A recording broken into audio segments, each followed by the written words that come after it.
الرحيم إنما يخشى الله من عباده العلماء صدق الله العظيم جنہیں میں ڈھونڈتا تھا آسمانوں میں زمینوں میں جنہیں میں ڈھونڈتا تھا آسمانوں میں زمینوں میں وہ نکلے میرے ظلمت خانہ دل کے مکینوں میں جلا سکتی ہے جو سما پوستا کو موزنا بس ان کی جلا سکتی ہے جو سما پوستا کو موزنا بس ان کی الہی کیا چھپا ہوتا ہے اہل دل کے سینوں میں نہ پوچھ ان فرقہ بوسوں کی ارادت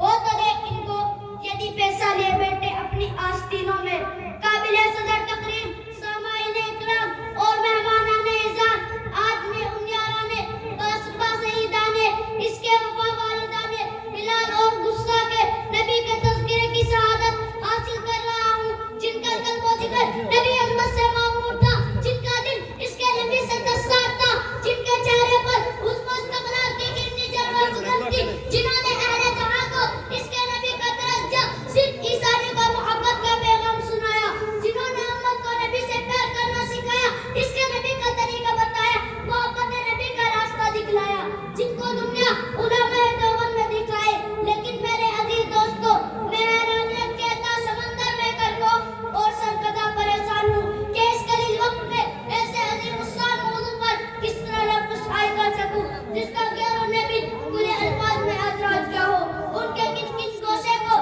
موقع سما پر لاؤں ان کی کن کن خوبیوں کو بیان کروں اور کن کن خصوصیات کو نظر انداز کروں ان کے اس نبی کی واقعات کی سیر کراؤں یا ان کی مجاہدانہ کردار کی ردا سناؤں اس کے نبی سے دسا مولانا گنگوئی کے دل کا تذکرہ کروں یا جنگ آزادی کے موقع پر علماء دیوبند اس کے نبی کی تاریخ بتاؤں کیا کیا بتاؤں اور کہاں تک بتا سکتا ہوں خدا را جاؤ اگر تم سے ہو سکے تو علماء دیوبند کی داستان تاریخ آؤ سب سے پوچھو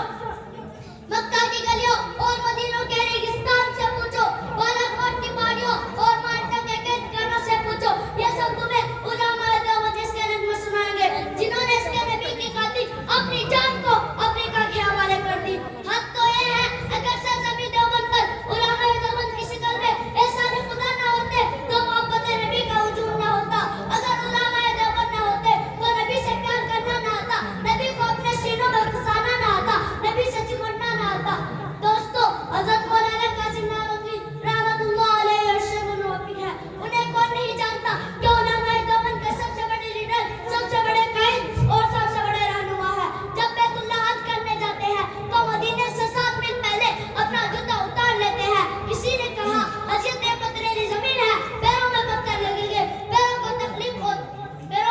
پیروں کو تکلیف ہوگی پیروں میں زخم آ جائے گا فرمایا پیروں اور زخموں کی کوئی بات نہیں میں جوتا اس لیے اتارتا ہوں کہ شاید آج سے 1400 سال پہلے اس سرزمین پر رسول اللہ صلی اللہ علیہ وسلم کے نبوت والے قدم آئے ہو نانوتوی کا گستاخ جوتا رسول اللہ صلی اللہ علیہ وسلم کے قدموں پر نہ آ جائے اللہ اکبر کیا اس کے رسول تھا مسلمانوں ذرا سوچے تو صحیح آخر وہ کون سی محبت کی حضور کی جس نے مولانا قاسم نانوتوی رحمت اللہ علیہ کو نبی کا دیوانہ بنا دیا تھا وہ قاسم نانوتوی حضور صلی اللہ علیہ وسلم کی شان میں مدینہ منورہ میں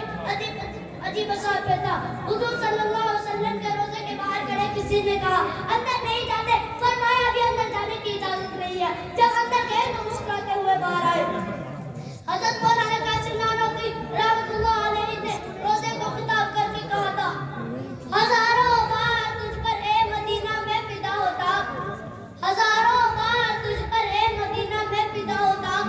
چوبن چلتا تو مر کر بھی میں تجھ سے جدا ہوتا میرے عزیز دوستو دیوبند کی سرزمین پر ایک شخص ہے جس کو شیخ محمود الحسن کہا جاتا ہے جنہوں نے انگریزوں کے خلاف ظلم و استقبال کے روکنے اور اسلام کے تحفظ کی خاطر ریشمی رومال کی تحریک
ادا کر دیا